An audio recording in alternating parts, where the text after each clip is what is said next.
What's going on, ladies and gents? Welcome back to another SLA video. Guys, my apologies. Weekend time, family time. It's really hard to make content on those days, but we are back, and I do want to talk about a very controversial topic that was kind of breathed through in the dev notes.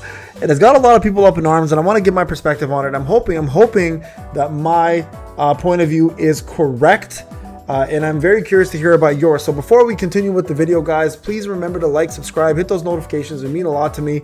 And also don't forget, folks, the content creator program now is on hiatus for this season. It's over for this season. So thank you for all those who did support.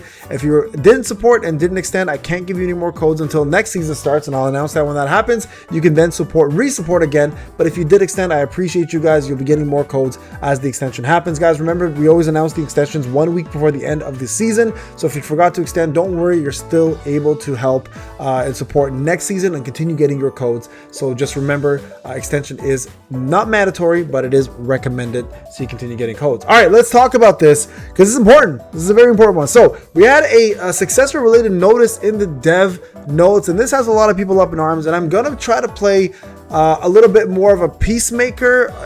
Maybe not. No, I shouldn't say peacemaker. That's not true. I'm not playing a peacemaker. I'm being more like, maybe I can make more sense of this because it doesn't make any sense to me. So I want to try to make sense of this. And devs, if you are watching this, CM Prism, love you, bro. If you're watching this, please pass this message along. And if you don't, I'm going to just DM you anyways, so you can. And I think this is going to help everyone kind of be on the right side of things. So first off, let's read the note. It's important, right? So the Successor Myro will no longer, this is the part that got everybody, will no longer be obtainable 3 months after its release. And any remaining legacy seals will be exchangeable on a one-to-one basis for the new Successor legacy seals when the new Successor launches. So the next Successor will be the Shadow Monarch, who was first teased during the June developer livestream. However, as the Shadow Monarch is Sunjanu's identity, it will be prepared specifically, unlike other Successors. Detailed information will be provided in the future release, so please stay tuned. The next Monarch will be the Shadow Monarch, who was first revealed during the June developer. The Shadow Monarch will be released as a Dark Elemental Monarch in late July. We are planning to make this monarch obtainable through gameplay as we look forward to it. Detailed information will be provided in future notice. So a couple of things to dissect here. Number one, this kind of doesn't make sense because it says the Successor Myro will no longer be obtainable 3 months after its release. So what do we have here? We have, where are we at? Myro has 46 days. That gives us a month and 16 days of her being around. Now, she has been already out almost for a month and a bit, I guess. That makes sense. So we're there on that one. The only thing I could really think of here, guys, that makes this a limited character is if she's a collab unit, and she's not. She's actually owned by Netmarble. This IP is an original IP, or this character is not part of the IP, and it's an original character that they made up. It has zero contractual obligations to any other companies or any other IPs or any other type of licenses or any type of other conglomerates. It is its own.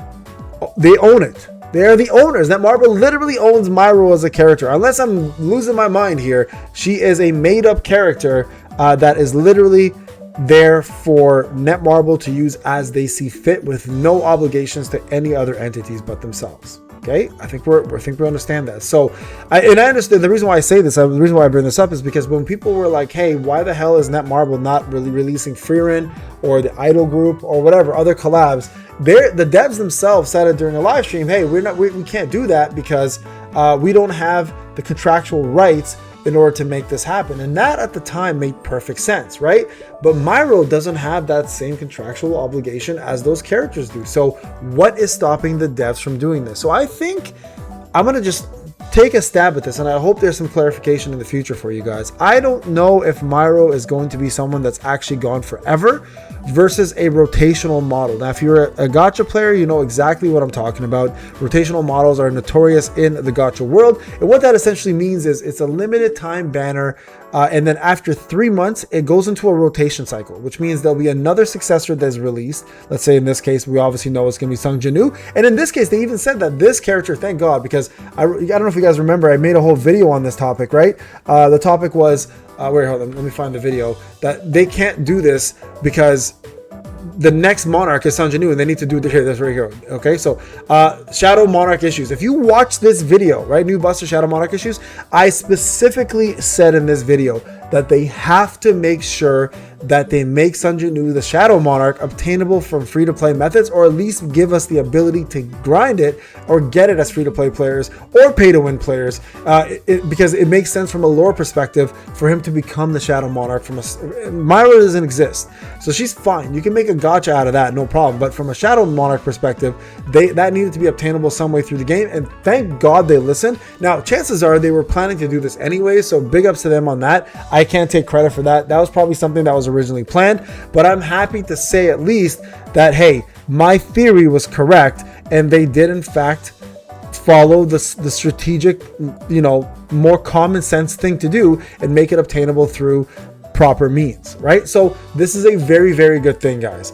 And then on top of that, she's a character that isn't a must right now, right? So what happens after all the successors are gone? If they never release, that's it, the successor thing is done? That doesn't make any sense, right? Why make them so limited when you don't have to? Like, why would you not re-release them on a cycle where people who are coming in brand new can be like, oh, you know what, I really like this monarch system and this successor system, maybe I want to pay and make money off of this. So I think personally, guys, and I would love to take your take on this, it's important to me, of course, as a community that we have these talks, that this is going to be more of a rotational cycle. So I think that Myro is gone in 3 weeks, or 3 months after the full 3 months, obviously 46 days, but then she'll be re-released after the full cycle of elements are complete. So what I mean by that is dark is next, right? And then dark is gone. And then let's just theoretically say it's fire. And then after fire, it's going to be light. After light, it's going to be what's left? Water, right?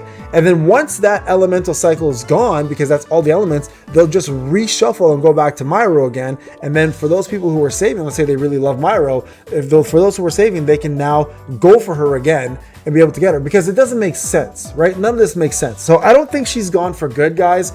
And please let me hear your thoughts. It's important for me because, again, as a community, I try to be your voice, and I try to make sense of things.